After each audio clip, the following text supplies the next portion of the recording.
Look at all that delicious money. So, this is a huge problem. I've never seen this before. Oh, there's a nail.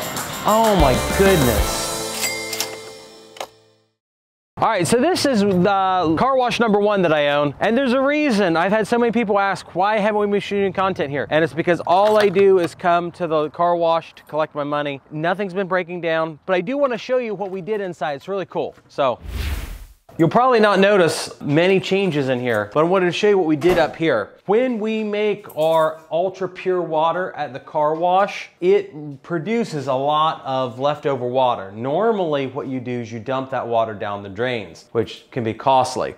So what my business partner did was we put this gigantic 55-gallon drum up top here, and it gets the reject water from the reverse osmosis machine. So we might go through 500 gallons of ultra pure water a day. For every gallon of ultra pure water you make, you get 2 gallons of reject water. It goes up there and we can use it for the automatic car wash. So we've decreased our water bill by maybe $50 a month, maybe $60 a month. And the coolest part is it took maybe $500 to set up this whole thing.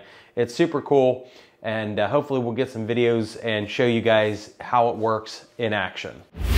A lot of you guys are probably at the point, so what does Brandon do for the car wash? And it's my favorite part. All I do anymore is collect money. Our maintenance crew, they're doing all of the maintenance on the facility. My business partner comes in, we both come in once a week to make sure nothing's on fire, figuratively or literally, and then I come in first part of the week, and then on Fridays sometimes, and just check and make sure that we've got plenty of quarters in the machine. That's pretty much it.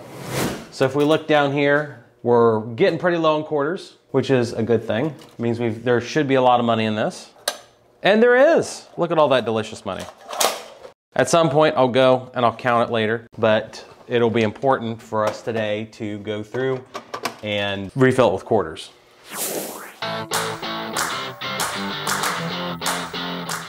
Just like the laundromat, except that there's only a few things to collect money in. I don't collect money out of the vacuum machines to recycle in, because for some reason the vacuum dirt ends up in those quarters. And when the vacuum dirt ends up in the quarters, it will destroy my machine.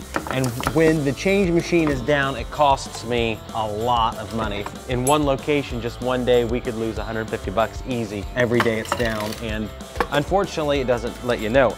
This is insane. Holy crap. This is a huge problem. I've never seen this before. Those are pennies and dimes in the collection bucket. My machine should have rejected them and it didn't. So this is a problem. So this means I've got to throw all of the quarters in from this bay in the car wash in one of my bags out of my SUV, because what will happen is if pennies or dimes or nickels end up in my Hamilton payout hopper, a customer could come in and want to get, $20 in quarters, and then they'll find out that we gave them pennies and nickels. So this is stupid. I've never seen this happen before. So we got to throw these quarters in the bag.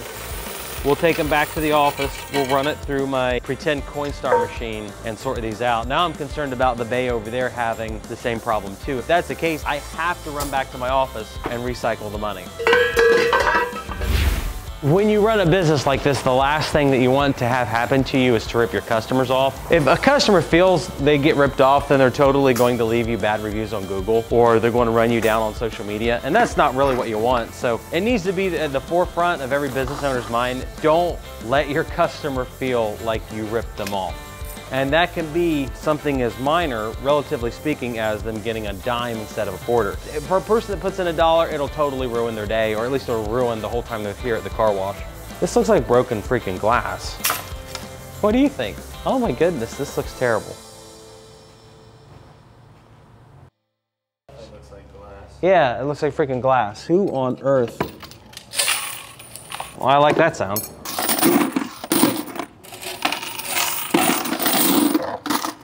If you look in here, all of these are quarters. So I don't see a single penny or nickel or anything.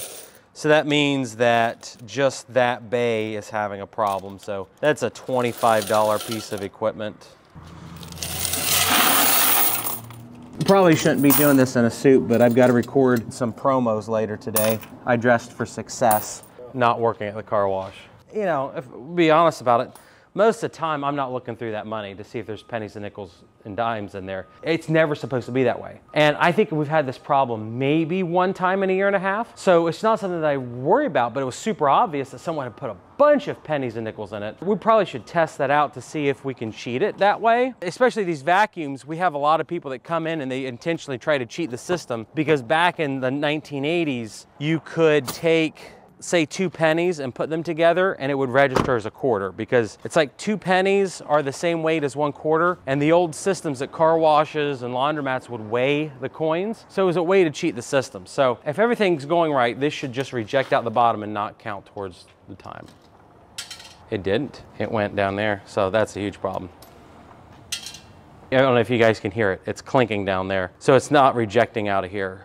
I'll see if anything's gummed up in here real quick. See if I got my magic keys. I'm trying to do this on the first one, so I look really smart, knowing that this is the key for the coin box. Crap. No, I guess I'm not that smart.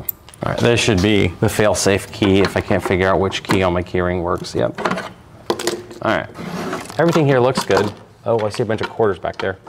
If you can see those. These quarters here should not be the cause of it reading everything wrong. It's just coins overshoot it, the customer gets a credit. I don't know that we've ever shown this. These are all the sensors that work in here. So this down here on the Sensitron is what is accepting or rejecting the coins. Because you can make these accept pennies if you really want. It'd be kind of funny having a penny car wash day. I mean, we shouldn't have screwed anything up. So yeah, it still works. Oh, here's a nickel. We'll see if this is fixed it or not. Oh, it worked. It's at least rejecting the nickels now, so that's good. I say that I don't really have to do any work at the car wash, and I've proved myself wrong. And now there's a lot more water on the floor than when we were in here just 3 minutes ago. It's probably the overflow leaking, because that happens.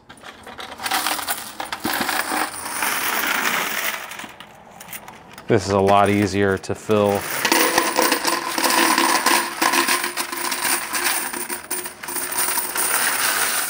Fill the machine with, but if I would have dumped both bays into this, it would have overflowed.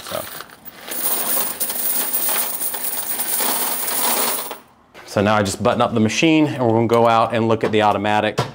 The automatic has been pretty much problem-free up to the last video that I shot out here, which is cool. This location's just been very, very good for us. The other location's the one that's having the problems. I've spent practically no time at this car wash in quite some time doing work here, but the other one I've spent a lot more time doing work because the automatic there is as old, that's not as old as I am. When we bought this place, the machine was originally installed in 1992. The other location's 1996. So we're in the process of putting one of these brand new automatic machines in the other car wash. The only problem is they're $250,000. And it's hard to sometimes to justify the expense because I want to be a cheapskate about everything, but it's just something I'm having to come to grips with. When I do something, I need to do it the best possible way. We increased the revenue from this machine a ton because we put all new equipment in. The other location will probably do as good, if not better. When we bought these 2 locations, this was the underperforming car wash. The other location was doing much better. Now this is the better performing car wash. And even if the machine at the other location was working perfect. Did you guys know that I paid a James Bond impersonator to do the voices? I don't know if you guys can hear this. It's hard to hear because they're going to repave the road out in front, but I paid a guy 35 bucks to do all of my wash packages. So I hire professional voice actors to talk about my car wash. It's kind of funny. So this is the inside of this machine. Really nothing special about it. It does dollar coins instead of quarters, which I like. It means I go to the bank a lot less to refill quarters. Last thing anybody wants is to put a $20 bill in here and get 40 quarters back. So we had a pretty good couple days, the car wash. Not bad. This machine here has been perfectly rock solid. The worst thing that happens is we run out of paper for receipts once in a while. All right, and before we forget, we have to fix the knob on the machine. I wear a lot of hats running this business. The last thing anybody wants to do is rinse their car and instead put a bunch more wax on it. That would be bad for consumer confidence. There we go. So rather than leave it for my cleaning guy to do it, I'm gonna spray down the bay real quick to get the glass out of here. We got glass and wire nuts and all sorts of silly stuff. Doesn't make any sense. You know what? I'm gonna just sweep it up. I probably won't spray it out. So unfortunately, when you have $10 million in assets, you've got to be a professional janitor.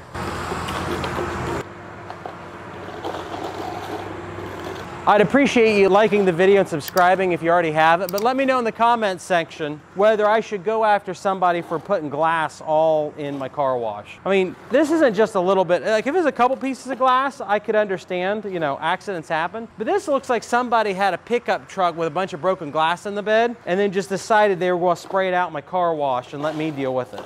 As a business owner, I'm going to have to clean stuff up. But the problem is here, and it's why I want the comments, is this is a liability. Someone could step on broken glass and really, really get hurt. And that's where my concern is. That's why I'm not leaving this to the cleaning guy. I want to get as much glass as I humanly can get done so that it isn't a problem. This is like, we're now at the vacuums and I've got kids that are with their parents helping them vacuum their cars out, and we've just about got glass where the kids would be at. No one washes their car without shoes on, but this stuff migrates. So let me know in the comment section whether you think I should go after this person or not. It's craziness. Yeah, it had to have been a pickup truck because it's only on this side. Everybody pulls in from this side. And there's screws too. That's great. See the screws? Oh, there's a nail. Oh my goodness.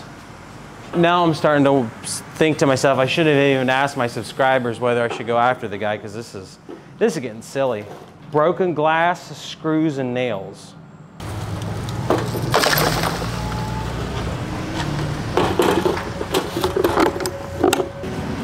Thanks for coming to the car wash. Well, that was a bit more involved than I thought, but hey, we made some money today, so today's a good day. $1,000 to $10,000 a year in his pocket every single year like clockwork. And he can buy a duplex, triplex, and quadplex for $10,000. So Shay's question to me is, how does he invest? How does he do anything? How much money does he need? And as far as I'm concerned, you don't need any money to invest, because you can always go out and find somebody else that has money. But Shay's in a good position. He's 23 years old. He doesn't have any kids. He's currently living with his parents, and there's nothing wrong with that. So my statement to Shay was, if you want to do it the easy way and not as much work as there is finding a deal and getting investors, is to go out and do an FHA 203K loan. If he can save up $10,000, that's all he needs, he can go into Franklin County, Columbus, Ohio, and he can buy a duplex, triplex, or quadplex for $10,000. $10,000 out of pocket, he can go up to a $300,000 house. He doesn't have to use all of his income from his job to qualify for the loan, because he can use the tenant's income for that. Then all you have to do is live in the house for a year, you rent out the unit you're in. If you're in Franklin County, a quadplex, you should be making $1,000, let's say $800 a unit. 4 units, that's $3,200 a month. That's $36,000, $40,000 a year gross rents. The mortgage payment on a $300,000 house, it's going to be $2,500 a month. So $2,500 a month, $30,000 a year. He's going to put $8,000 to $10,000 a year in his pocket every single year like clockwork. But that's not what makes real estate so fun. That property he's going to buy, Franklin County went up 20% last year. Because the Intel plant and job growth in the state of Ohio, he should be bringing in 5 to 10% a year in appreciation, meaning that $300,000 is also going to have another $15,000 to $30,000 a year in appreciation for who knows how long. We've had appreciation here in Circleville of 3 to 5% since the Depression. So the track record is 90 years in this area for having appreciation every year. And it's averaged 3 to 5%. So we're not like the West Coast, we're not like the East Coast, we're in the Midwest, a very typical Rust Belt town with a little bit of growth, 2%, 1% a year. That's how Shay, or somebody that's watching this video, could get into real estate and in investing with having not a great job. You could be working at McDonald's, you could be working at Walmart, you could qualify for an FHA loan on your own apartment complex. Any questions with that? Probably should be paying attention to driving. All right, guys, make sure you like the video if you like this content. Make sure that you consider subscribing and hitting the bell to enable notifications. Thanks.